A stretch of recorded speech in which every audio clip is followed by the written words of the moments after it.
আমি এখন খুব ভালো ফিল করছি, কারণ আমাদের দেশটা আসলে 1971 সালে স্বাধীন হওয়ার পরেও এই 15 বছর কিন্তু পরাধীনই ছিল। এই 15 বছরের পর এখন আবার মনে হচ্ছে যে আমরা নতুন করে স্বাধীনতা পেয়েছি।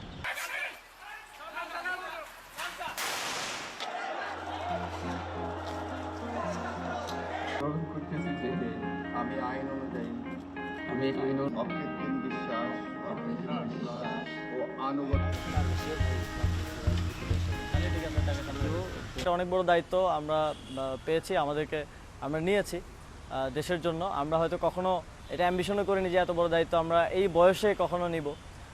তো এই দায়িত্বের চাপ আছে এবং ওই জন্য কনফিডেন্সও আছে।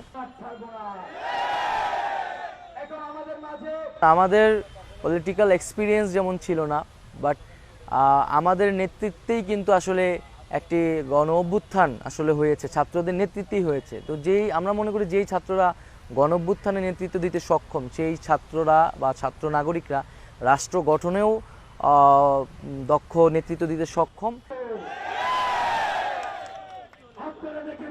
কেবল নির্বাচন করাটাই কিন্তু তার কাজ না, যেটা আমরা তত্ত্বাবধায়ক সরকারের ক্ষেত্রে দেখি। এবং নির্বাচন করার আগে কিন্তু আমার নির্বাচন কমিশন থেকে রাষ্ট্রীয় কাঠামোর সেই সংস্কারগুলো প্রয়োজন। তাই নির্বাচনের আগে আমরা সেই যে পুনর্গঠন রাষ্ট্রের বা কাঠামোর সংস্কারগুলো, সেটাকে বেশি মনোযোগ দিচ্ছি। এবং এই সংস্কারের ভিতর দিয়ে আমরা হয়তো একটা নির্বাচনী পরিস্থিতি করতে পারবো, যেখানে আমরা একটা পূর্ণ যে গণতান্ত্রিক প্রক্রিয়া, সেটি বাংলাদেশে প্রতিষ্ঠা করতে পারবো।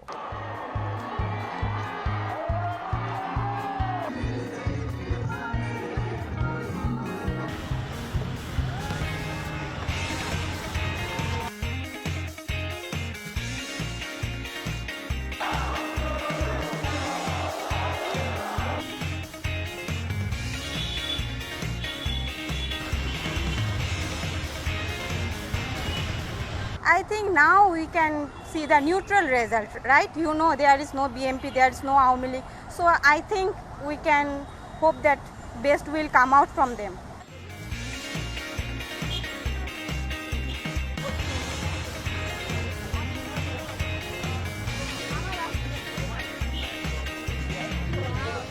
They don't understand a lot of the way we see it, and we want new people to see it the way we want it.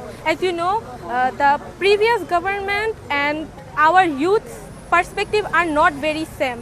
We see things differently and they have to know. So it's better if there is students connected with government, the interim government.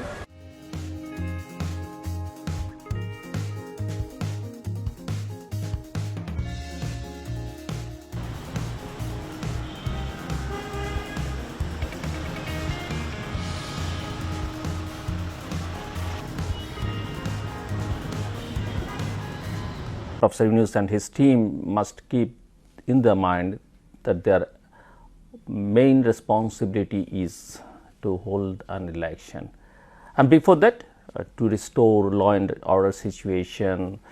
The economy is not in a good shape. So these are the two things. So they shouldn't take any policy decision